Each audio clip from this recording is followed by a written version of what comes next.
I recently managed to take the MG ZS EV out for a very quick test drive.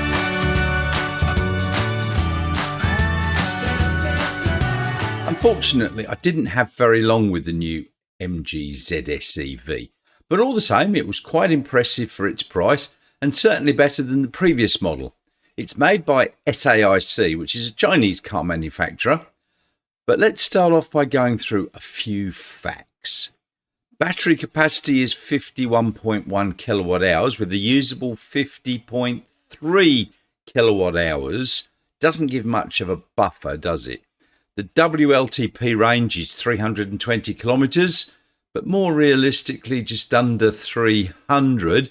But that's still quite an improvement on the real-world range of the older model by at least 50 kilometres. AC charging is a very respectable 11 kilowatts, and DC fast charging is a bit of a letdown at only 80 kilowatts. You know, really cars or electric vehicles should now be able to charge in excess of 100 to 120 kilowatts. Now, it does have V2L, but only at 2.2 kilowatts. Not the best ever, but still, at least it's got V2L, unlike some EVs. Hello, Tesla. Now, performance isn't eye-watering either, with a 0 to 100 kilometers an hour of 8.2 seconds. Still reasonable, and it has a top speed of 175 from its front-wheel drive 130 kilowatt motor with 280 nanometers of torque. Dimension-wise, it's 4,323 millimeters long, 1,809 wide, and 1,625 millimeters in height. Its wheelbase is 2,585 millimeters, and it's got a reasonable ground clearance of 161 millimeters. Now, interestingly, it's quite lightweight. It weighs 1,570 kilograms for the Excite, and for the Essence, which is the upmarket one, that's got another 40 kilos on it. And its turning circle's 11.2 meters. Boot capacity is 359 litres with the seats up and 1,166 litres with the seats down, which is reasonable. It does have a towing capacity of only 500 kilograms, whether it's braked or unbraked. That'll tow a small trailer. Price-wise, it's around the cheapest on the Australian market now, with the Excite version coming in at just under $45,000 on the road, and the Essence just under $49,000 on the road. I've got a feeling these prices are subject to another $1,000 price hike in January, but with the recent price hike increase of the Atto 3, which is the more expensive one's gone up over $3,500. The Essence variant is still a few $1,000s cheaper than the long-range variant of the Atto 3. As I've said, there are just the two variants, Excite and Essence, with the Essence having the more features, but no change in the battery or drivetrains. They've both got 3 driving modes, Eco, Normal and Sport, 3 regenerative braking modes, push button start. No idea why you need push button start, but a lot of EVs still have that legacy anomaly, let me call it. It's got iSmart connectivity. I'll cover that in a little bit in a minute. Vehicle to load, 360-degree view camera. Hello, Tesla, once again. Are you looking? Sat-nav, a 10.1-inch touch screen with a 7-inch digital instrument cluster in front of the driver, behind the steering wheel. It's got Apple CarPlay and Android Auto. Hello, Tesla. It's got 17-inch wheels and what they call precise price servicing, so it's fixed price. Lane keep assist, emergency brake assist, active cornering brake control, 6 airbags, anti-lock braking system, and adaptive cruise control. And I think they're on the Excite model. In addition to that, the Essence gets front seat heating, both passenger and driver, a panoramic glass sunroof, which has got electric motors on it to open and close, synthetic leather seats. The Excite's just got cloth fabric. It's got blind spot detection with rear cross traffic alert. The Essence has also got a 6-speaker sound system as opposed to the 4-speaker sound system in the Excite. The Essence also has electrically folding heated body colour door mirrors, and the driver's seat is 6-way electrically adjustable, and the passenger seat is 4-way manual, and in the Excite it's a 6-way manual.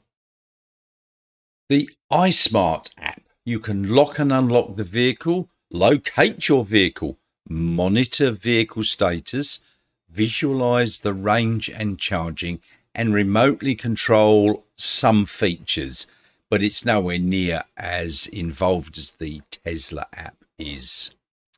Now, one thing that sets the MG ZS EV apart from its main competitor, which is the BYD Atto 3, is its warranty. It's a full 7-year unlimited kilometre that includes the battery for vehicles used for non-commercial purposes. Roadside assist and the cap price servicing scheme also adds to the appeal. Now, the usual exclusions apply to wear and tear items like wiper blades, brake linings and pads and so on, and also for improper use, but that's fairly standard across the whole industry.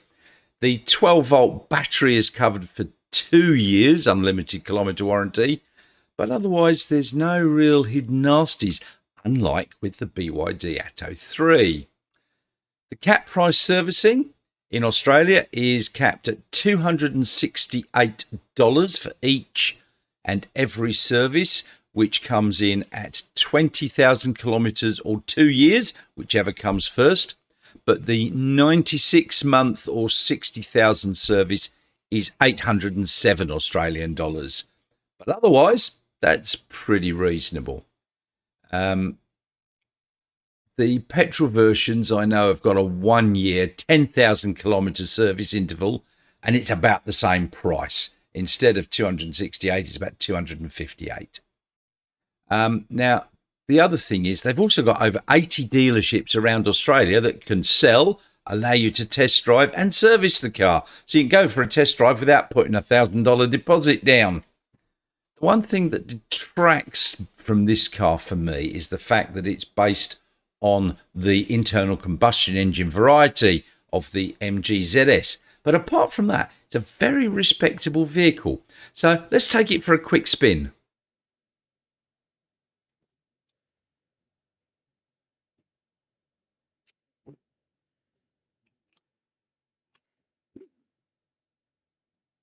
Indicators are on the left. So this is the Essence variety as opposed to the Excite, which we've got a little bit of the interior for. And this is currently in eco mode. So visibility, quite good. Seat, surprisingly comfortable.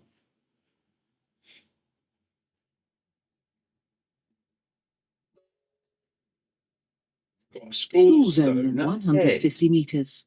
There you go. It lets you know.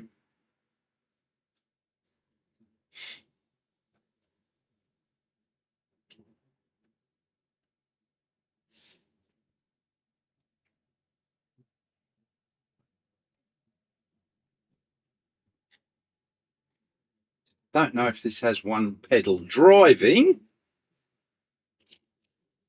but we've got to. Oh, it's not quite school to zone time yet.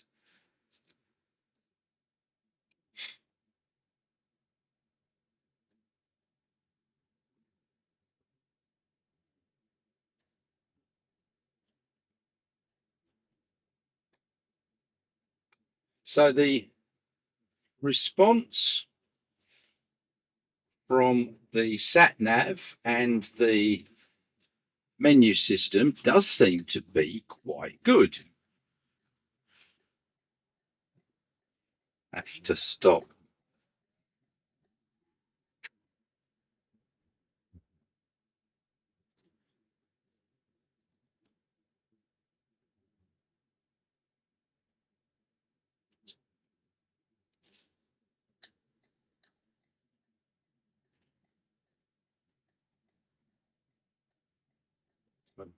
Don't know if it's got one pedal driving.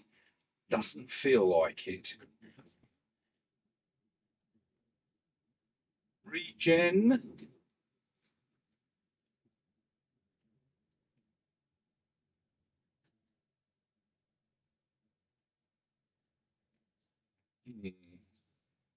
So it doesn't stop. You actually have to use the brake. When you take your foot off the brake, it starts to roll.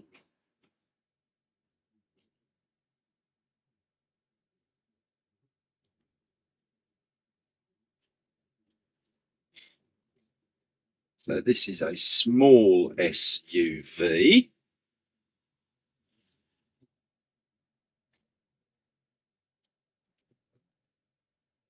Suspension feels quite good. It's soft, maybe with a bit of roll.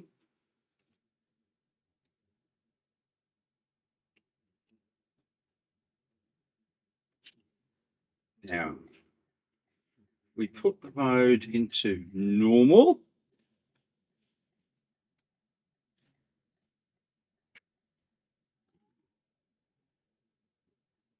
There's a bit of whine from the motor, and then we can up it into sport.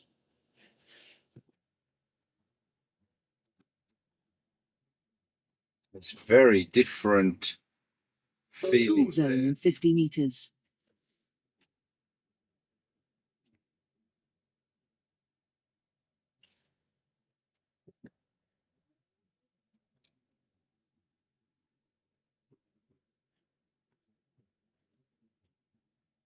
There, stop. 1, 2, 3. Yeah. Now if we put it into normal, yeah, it hasn't got quite as big a feel in normal, and then put it into auto.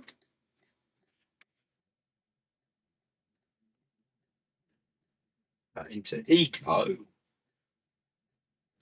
Come down to here. School zone in 50 meters. Yeah. Not quite. There isn't a huge difference between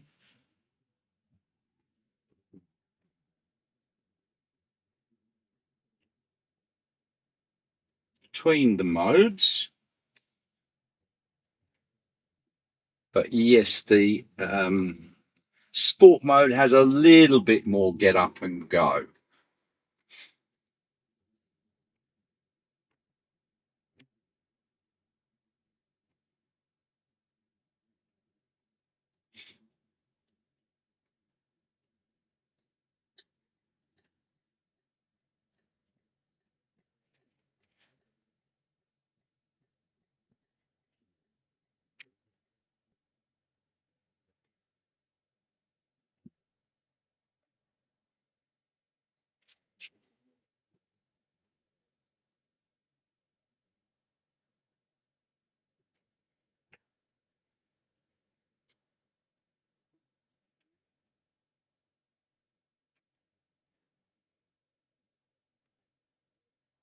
So in reverse, the wing mirrors don't drop down.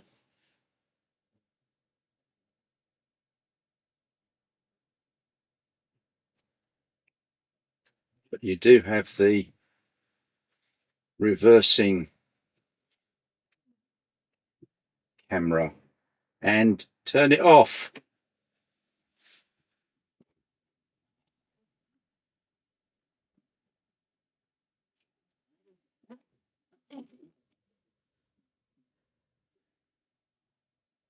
The MG logo appearing when you turn it on. System ready. And off. So if you're in the market for a cheap EV, then the MG ZS EV is a very good option.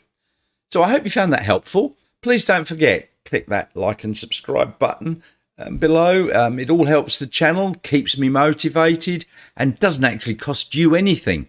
So once again, thank you very much, and I'll see you all very soon.